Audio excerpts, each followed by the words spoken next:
Bonjour à tous. Donc aujourd'hui, j'ai un élément d'information qui est extrêmement important pour comprendre comment, dans un monde entre guillemets où il y a énormément de règles, on peut réussir à faire la différence quasiment tout le temps. Mais cela demande des capacités assez particulières que je vais essayer de vous relater et de vous expliquer dans le détail en essayant de vulgariser au maximum mes mots. Squeezer le game. C'est une expression entre guillemets qui est assez simpliste mais qui explique tout. Pour faire simple, comme vous le savez tous, je suis un chercheur en littérature. Et l'homme que j'étudie, Siziazike, est un voyou. La particularité de ce voyou, c'est qu'il refuse d'être un prédateur et il refuse d'être un soumis. Par contre, il accepte d'être un exploiteur.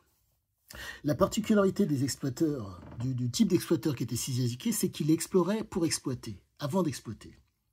Ce qui fait que vous vous retrouvez avec un homme qui refuse donc qu'on lui mette le pied sur la tête, accepte de soumettre, mais la condition, si je puis dire, quand il propose aux gens d'être soumis, ce n'est pas être soumis pour ne rien toucher, c'est être soumis pour être gagnant. Je vous explique je suis dans l'obligation de vous donner un ensemble d'informations pour comprendre la raison pour laquelle, entre guillemets, squeezer le game est une nécessité absolue si on veut faire la différence en tant qu'exploiteur. Le soumis va accepter sa condition de soumis si vous lui proposez des choses communes et plus. Déjà d'une, manger, boire, avoir une libido, c'est quelque chose qui est, si je puis dire, commun à tous. Le soumis est susceptible de les avoir ou pas. Maintenant que vous avez proposé ça, autre chose que vous pouvez lui proposer, de ne plus être en prise avec le réel et de ne plus avoir conscience. Ce sont deux éléments qui sont fondamentaux, qui font que vous allez avoir un groupe de personnes qui sont, entre guillemets, qui n'ont plus de prise avec le réel ou qui n'ont pas conscience. Ce genre de personnes, vous allez pouvoir les amener très très loin. Car le fait de mentir, le fait de manipuler, le fait de les induire en erreur, fait que vous pouvez aller très loin, avec des éléments qui, au demeurant, ne valent rien. C'est une chose fondamentale à comprendre pour pouvoir faire la différence. Maintenant, j'en reviens à l'expression « squeezer le game ». Squeezer le game, ça veut dire que il va falloir faire un acte, je dirais, extrêmement surprenant, voire pas loin de la folie, pour faire la différence par rapport aux autres. Pourquoi ? Car si vous faites quelque chose de surprenant et qui est, entre guillemets, proche de la folie, on ne vous voit pas venir. On est susceptible de ne pas vous voir venir. Ne pas vous voir venir, ne pas être, être susceptible de ne pas vous voir venir, fait toute la différence. Quand vous êtes face à des prédateurs qui ont donc réussi à décréter une autorité, en un mot, j'ai un bout de papier, et sur ce bout de papier, les personnes en face doivent obéir. Le décret fait office, de représentation valable pour les gens en face. En un mot, un diplôme, un papier fait office de qualité pour pouvoir rentrer, pour avoir accès. Le fait de squeezer le game, d'avoir cette approche extrêmement surprenante, fait que le papier que va vous montrer la personne n'empêchera pas de passer outre et donc de faire la différence à chaque fois.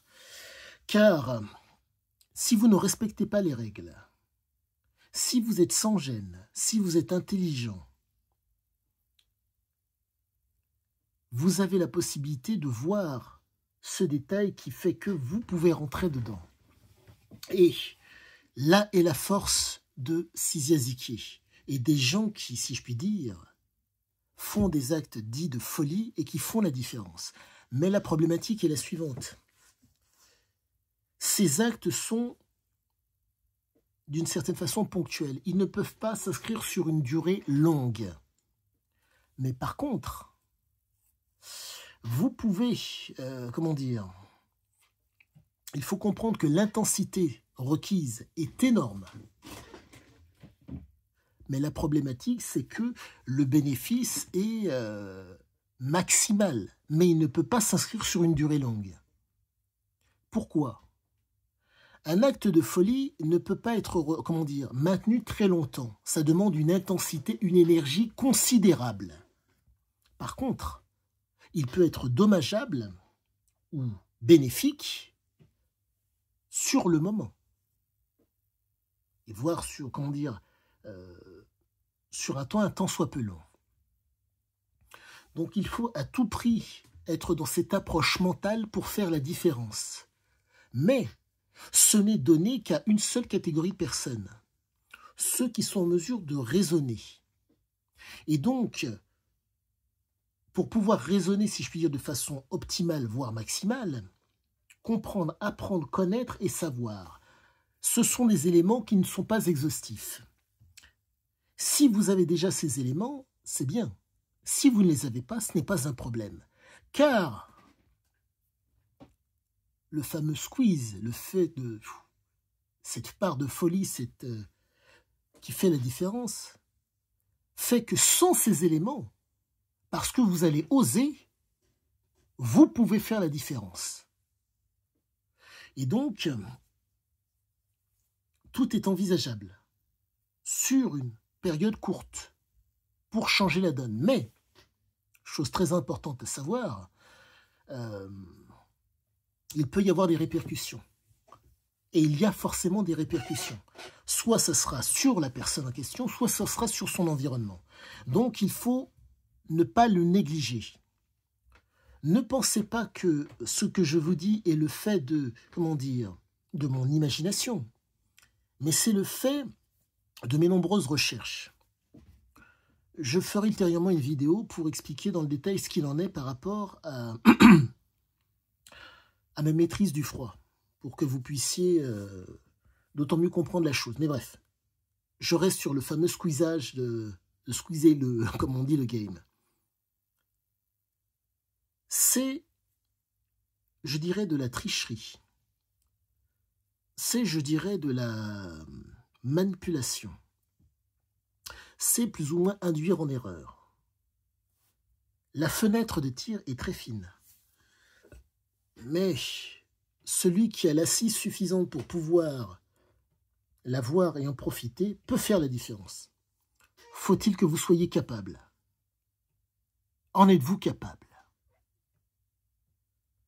La voyez-vous? Pouvez-vous la saisir? Et ça, c'est pour, comment dire, ça va dépendre de la neuroplasticité de la personne. Exemple, chose que Siziaziki a souhaité pratiquer lorsqu'il était dans le Sahara à l'âge de mémoire 27 ans. Il a voulu faire une course de fou dans le Sahara, où il y avait, pardonnez-moi, 10 000, où la mise de départ était de 10 000 $. Et son objectif, compte tenu du fait qu'il avait été trafiquant dans le Sahara, tricher. Faire tous les coups de vis possibles et imaginables pour que les participants à cette course dans le désert n'arrivent pas au bout et que lui soit le gagnant. Donc vous êtes face à un type qui squeeze le game. Ce n'est pas simplement tricher, c'est que l'option de, comment dire, vous devez prendre en compte, donc en un mot, faire en sorte que les participants mettent la mise de départ, la prise en compte. Deuxièmement, faire en sorte que la considération soit balayée et que, comment dire, que la proposition, qu'entends-je par considération? Dès qu'ils ont mis l'argent sur la table, on ne cherche pas à s'en aller avec l'argent. On fait la course. Et à partir de là, La seule et unique option, ce n'est pas de, comment dire, proposer quelque chose d'avantageux pour ces messieurs, mais de les pénaliser au maximum. Et donc de vous imposer dans le registre du vice, dans le registre de la petite ou grande méchanceté, pour être le vainqueur au bout. Et donc, ça dure le temps de la course. C'est un exemple que je vous donne parmi tant d'autres. Mais voilà ce qui s'appelle squeezer. C'est au-delà de la tricherie. C'est un état d'esprit qui nécessite un calme apparent, mais avec une énergie considérable et une détermination sans faille. Et si vous tenez, vous êtes gagnant, mais vous n'êtes pas bénéficiaire. Car il faut comprendre cette chose. Tricher, mentir, manipuler, avec les gens qui ont bien sûr mis l'argent sur la table par rapport à la fameuse course, fait que, oui, vous avez gagné, mais il y a des mécontents derrière qui vous en veulent. Et ça vous permet donc, en tout cas, ça permettait à Ciesiasiké d'être entre le fait de prendre en compte le réel, pardonnez-moi, et la prise de conscience. La prise de conscience faisait que mentir, manipuler, induire en erreur pour faire que la réalité tourne à son avantage en prenant en compte la réalité, faisait que c'était extrêmement plaisant pour lui. Il vous faut le mental pour le comprendre. Si vous n'avez pas cette approche mentale pour le comprendre, vous ne pouvez pas saisir cette opportunité. Et sachez-le, je ne vous demande pas de me croire sur parole. Si vous souhaitez lire l'ouvrage, lisez-le. Mais je pense que mes propos font écho à des choses que vous avez pu voir au cours de votre vie. Quoi qu'il en soit, je vous souhaite à tous une excellente fin de journée et je vous dis à bientôt.